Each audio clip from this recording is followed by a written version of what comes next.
Olá, minha irmã, meu irmão. Sou o padre Rafael Capelato, pároco da paróquia Bom Jesus de Piraporinha, Forania, Diadema. Estamos iniciando com muita alegria o programa Verbum, a Palavra de Deus, um programa transmitido pelas mídias sociais da Diocese de Santo André. Hoje é sábado, dia 23 de novembro.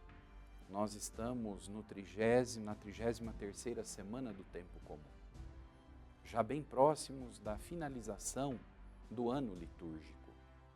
E vamos meditar com as palavras do Santo Evangelho, que está em Lucas, capítulo 20, versículos de 27 a 40. Naquele tempo, aproximaram-se de Jesus alguns saduceus que negam a ressurreição e lhe perguntaram: Mestre, Moisés deixou-nos escrito: se alguém tiver um irmão casado e este morrer sem filhos, deve casar-se com a viúva a fim de garantir a descendência para o seu irmão. Ora, havia 7 irmãos. O primeiro casou e morreu, sem deixar filhos. Também o segundo e o terceiro se casaram com a viúva. E assim os 7. Todos morreram sem deixar filhos. Por fim, morreu também a mulher. Na ressurreição, ela será esposa de quem? Todos os 7 estiveram casados com ela.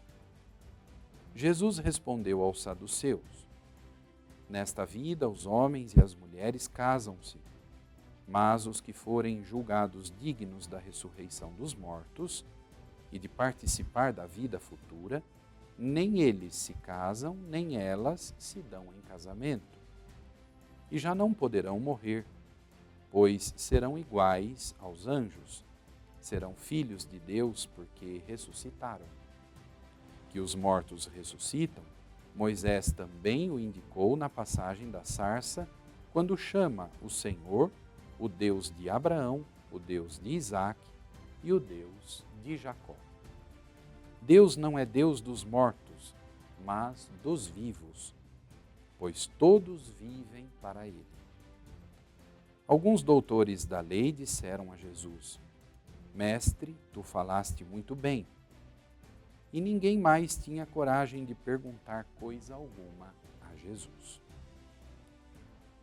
Meu irmão, minha irmã, esta passagem do Evangelho nos traz uma situação muito própria do tempo de Jesus, que toca a lei do levirato. A lei do levirato consistia justamente em os irmãos de um falecido se casarem com a viúva para garantir a ela descendência caso daquela união não tivesse nascido nenhum filho. Pode parecer um pouco estranho à nossa cultura, mas era comum no tempo de Jesus esta lei do levirato. E estes saduceus, um grupo dentro do judaísmo da época, que não acreditava na ressurreição, se aproximam de Jesus para pôr a ele uma situação, um caso de uma mulher que cujo marido morre sem deixar descendentes. O primeiro irmão se casa, o segundo irmão se casa com ela, o terceiro e assim sucessivamente, de tal maneira que 7 irmãos se casaram com ela sem deixar descendentes. E a grande pergunta dirigida a Jesus é esta: na ressurreição, de quem ela será considerada esposa, uma vez que todos os 7 foram casados com ela? E Jesus então diz que na eternidade, aqueles que alcançam a ressurreição dos mortos não vão mais estar determinados pelos vínculos que são próprios desta vida, deste mundo. Nem eles se casam, nem elas se dão em casamento, diz Jesus. Esta vocação à vida matrimonial, conjugal, é própria das relações deste mundo. Na eternidade, diz Jesus, todos seremos como os anjos.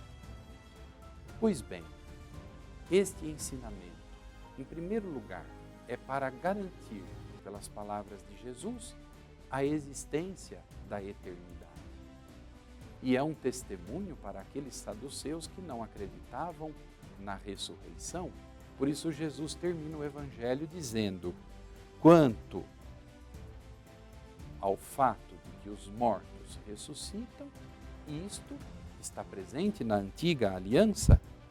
Moisés o indicou na passagem da sarça, quando chama o Senhor o Deus de Abraão, de Isaque e de Jacó. Ora, Ele é Deus dos vivos e não dos mortos. Deus quer a nossa vida. Ele não nos criou por acaso e não nos criou só para este mundo, mas nos criou para uma vida que se faz eterna. Que nós possamos crer firmemente na eternidade. Crer que Jesus Cristo, caminho, verdade e vida, nos leva à salvação. Que possamos ter no coração a fé sólida na ressurreição a partir de Jesus Cristo, que deu a sua vida por nós, morreu e ressuscitou para nos abrir as portas da eternidade feliz na casa do Pai.